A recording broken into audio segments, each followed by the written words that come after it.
Right here we have the Logitech Combo Touch keyboard for the iPad Pro 5th generation 12.9 inch. In the intro I made it look like I just bought this, but as you can clearly see, there's a lot of defects on this one, right? So no, I didn't just buy this, it was just for the intro. I've actually owned this. This was the first keyboard I had for the iPad, and I wanted to review this keyboard today.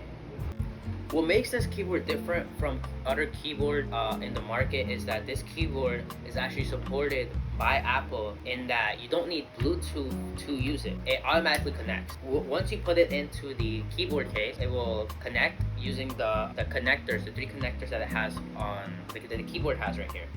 Once you connect them, it automatically works. It just starts working, you know, right here. It's just like right out the box. There's no setup. You don't have to use Bluetooth at all to use it.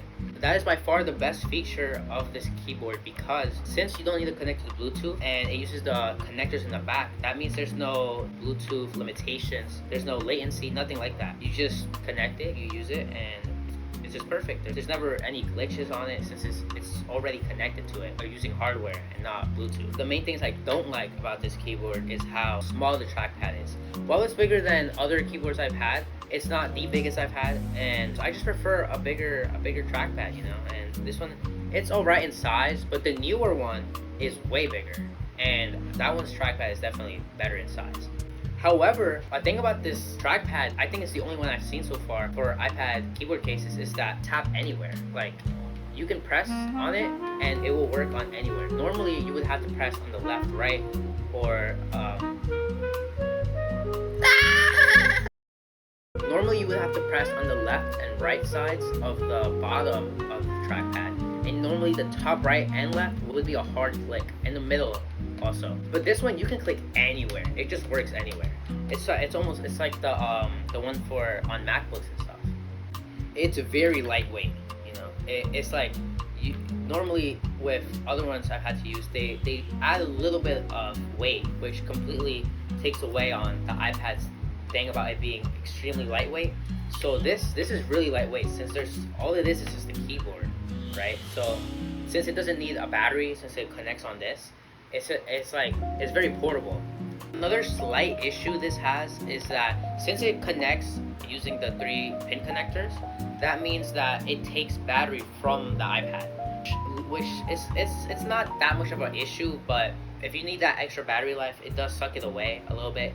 Not by a lot, but it definitely does. Right here, there's a spot for the Apple Pencil. Another feature is that it has a backlit keyboard that, while many other ones do have it, the thing is that this one limits you a little bit by only being able to use it in low light environments. For example, right now, my environment's a little bit low light, so it does let me use it. But if there were a lot more lights, then it would just not let me. It would limit it. It would limit it to like right about there. It would stop, and it just wouldn't light up. The trackpad has full support for all gestures. Here we have a quick keyboard test. I'll just start right now.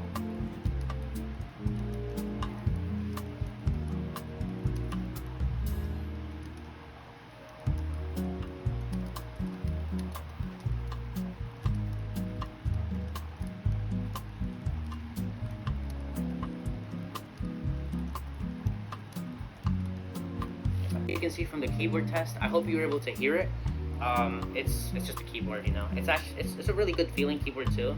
It's really high quality, and it's nice compared to the other ones I've used. And you saw me make a few errors, but those are just user errors, you know. It's not because of the keyboard that I was failing. The keyboard's just it's good. You can tell this was really made for the iPad because it detaches. They made it detachable because, well, this is still an iPad, you know.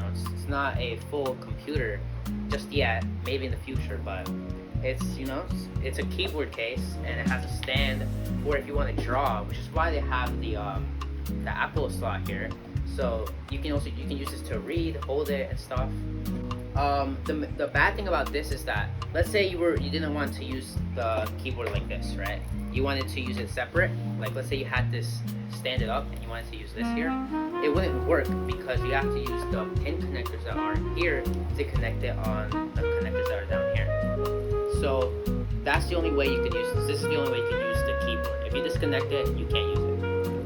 Now I'm going to talk about the reason why I stopped using this and I bought a different one. See, the reason why I stopped using this is because it wasn't because of the keyboard or even because of the smaller trackpad. Because I mean, this was expensive, so I wasn't just going to buy something else. It was because first, I kind of wanted something fresh, right? I wanted something new.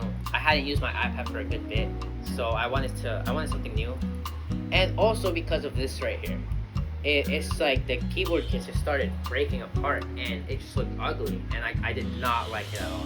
So I wanted something new, and that's why I got my future keyboard cases.